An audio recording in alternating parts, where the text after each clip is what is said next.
Today we will study electronic configuration of the elements. आज अपन सीखेंगे कि इलेक्ट्रॉनिक कन्फिगरेशन कैसे लिखते हैं। तो अपन ने 20 तक का तो पहले देख लिया था। अब देखो element, atomic number Z, 1s 2s, second shell में कौन कौन से ऑर्बिटल हैं, फिर सुन लो 2s 2p, थर्ड में 3s 3p 3d, फोर्थ में 4s 4p 4d 4f। ये तो अरेंजमेंट है। हाइड्रोजन एटॉमिक नंबर 1, तो 1s 1 1s 1 1s में कितना आएगा 1, इसको ऐसे लिखते हैं ना 1s, इसके ऊपर लिख देंगे 1। हीलियम 1s 2, लिथियम 3 कैसे लिखेंगे 1s 2 2s 1, s में 2 इलेक्ट्रॉन की कैपेसिटी है ध्यान रखना, और p में 6 है, d में 10 होता है और f में 14। तो लिथियम का क्या आ गया 1s2 2s1। Beryllium atomic number 4, 2s2 1s2 2s2। Boron का 5, 1s2 2s2 2p1। अब कौन सा स्टार्ट हो गया बोरॉन से 2p, तो 4 इलेक्ट्रॉन तो ये आएंगे बेरिलियम के जैसे, और 5th इलेक्ट्रॉन किस में एंटर होगा 2p में। Carbon 6, 1s2 2s2 2p2। जब तक इसमें 6 नहीं हो जाएंगे p चलेगा, ठीक। Nitrogen 7, 1s2 2s2 2p3। Oxygen atomic number 8, यानी कि टोटल कितने इलेक्ट्रॉन है अपने पास 8। तो 8 इलेक्ट्रॉन कैसे एंटर होंगे, सबसे पहले हम क्या भरेंगे 1s2, इसकी एनर्जी सबसे कम है, फिर उसके बाद 2s2 और उसके बाद 2p में कितने आ गए 4, ठीक है। वही जो एनर्जी ऑर्डर जो एरो बनाए थे उसी से हो रहा है ये। अब आ जाओ फ्लोरीन 9, 1s2 2s2 2p5, अभी भी इसमें 1 इलेक्ट्रॉन की जगह। तो देखो नियोन 10, 1s2 2s2 2p6, अब ये 2p कंप्लीट हो गया, ठीक है। देखो किसी का भी s और p कंप्लीट हो जाए तो 2 + 6 कितना होता है 8, तो उसका ऑक्टेट कंप्लीट हो जाएगा। ऑक्टेट कंप्लीट होते ही वो क्या हो गया इनर्ट नोबल गैस स्टेबल हो गई। इसी तरह से आगे देखो सोडियम 11, 1s2 2s2 2p6 और ये क्या है 3s1। इसी तरह मैग्नीशियम में क्या चलेगा 12, तो 3s2 आ जाएगा लास्ट में। एल्युमिनियम के लास्ट में क्या आ जाएगा, अब ये 3s2 भर गया ना पूरा, तो ये क्या आ गया 3p1। ये क्या है 3p1। अब 3p1 सिलिकॉन में, 3p2 फास्फोरस में, 3p3 सल्फर में, 3p4 फिर क्लोरीन में 5, आर्गन में 6। तो ये थर्ड शेल में ऑक्टेट कंप्लीट हो गया 2 + 6, ये हो गया 3s2 और ये क्या हो गया 3p6, ठीक।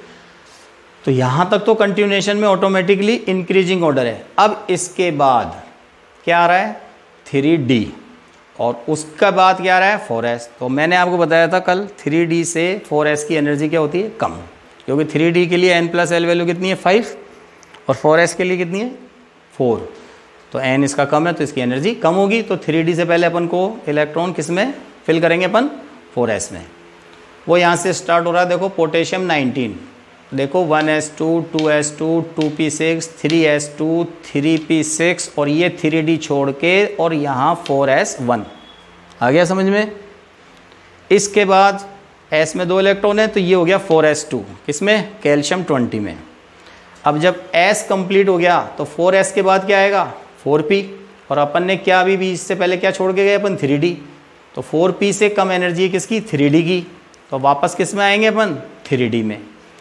तो स्कैंडियम से स्टार्ट होता है 3d 21 से, 1s2 2s2 2p6 3s2 3p6, ठीक है, और फिर 4s2 फिर 3d1।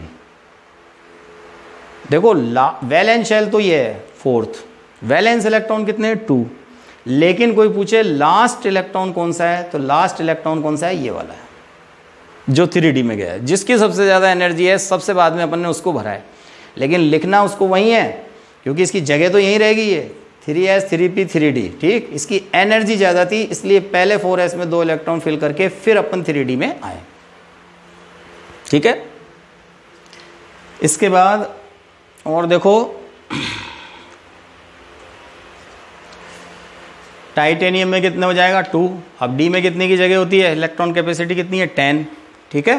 तो जब तक ये कंप्लीट नहीं होगा डी में ही चलेंगे अपन। तो स्कैंडियम में कितना है 1, टाइटेनियम 2, वेनेडियम 3, 23 है।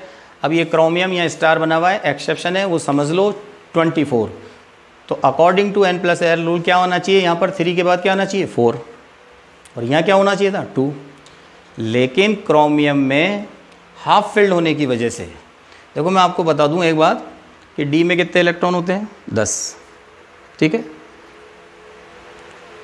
और ऑर्बिटल कितने होते हैं 5। तो या तो 5 ऑर्बिटल्स कंप्लीटली फिल्ड हो, या फिर वो 5 ऑर्बिटल्स हाफ फिल्ड हो, यानी कि सब में एक एक हो, तो वो स्टेबल होते हैं। ये ध्यान रखना, half filled and full filled electronic configurations are stable than others. तो ये हाफ फिल्ड या स्टेबल होने की वजह से एक इलेक्ट्रॉन इसमें है ज़्यादा 5, और यहाँ क्या रह जाएगा 1, ये एक्सेप्शन है। जब भी कभी हाफ फिल्ड होना हो या फुल फिल्ड होना हो तो ये ध्यान रखना है, ठीक है। अब according to n+l rule manganese 25, तो 25 में क्या हो गया 1s2 2s2 2p6 3s2 3p6, 18 हो गया यहाँ तक 18। फिर 4s2 में कितने हो गए 20। अब अपने पास कितने बचे 5। तो 5 इलेक्ट्रॉन किस में आ जाएंगे डी में।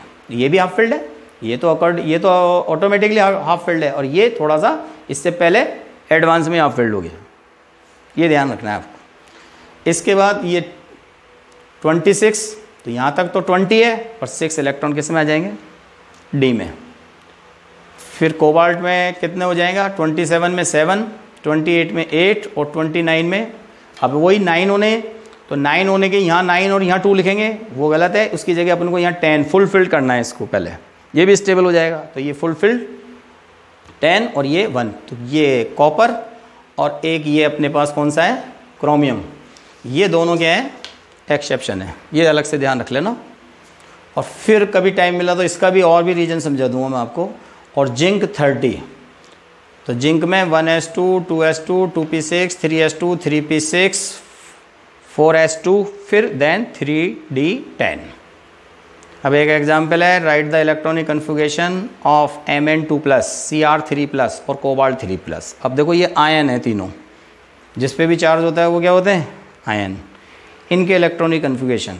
तो मैंने अभी आपको क्या बताया था, ये ध्यान रखना कि देखो 4th शेल बाद में आएगा, 3rd शेल पहले आएगा, एनर्जी जिसकी ज़्यादा है उसको बाद में अपने को फिल करना है, और जिसकी कम है उसे पहले।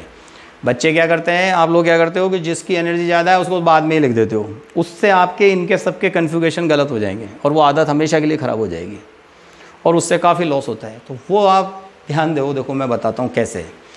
Mn2+ है, ये रहा Mn, ठीक है। मैंने सबसे बाद में क्या भरे अपन ने इसमें इसको 5 ये लिखा ना, लेकिन अब +2 का मतलब इसमें से 2 इलेक्ट्रॉन कम करने, तो कम आपके इसमें से होंगे। तो क्या बचा लास्ट में, वो देखो 3d5, यहाँ तक छोड़ दो बस लिख के। अब जिस बच्चे ने पहले 4s2 लिखा और बाद में 3d5 किया, तो वो क्या करता है 3d5 में से 3d3 लिख देता है यहाँ पर, वो गलत है, तो वो गलत हो जाता है, ठीक है। ये ध्यान रखना है ना। इसी तरह से अब किसका है क्रोमियम 3+, तो क्रोमियम का कहाँ है, देखो ये रहा क्रोमियम। अब 3+, तो 3 इलेक्ट्रॉन कम करने हैं, तो सबसे दूर जो है कौन सा है 4s1, सबसे पहले तो ये जाएगा। जो न्यूक्लियस से जितना दूर होता है उस पर न्यूक्लियस अट्रैक्शन फोर्स उतना ही कम होता है, तो इस पे जाए, ये सबसे पहले निकलेगा।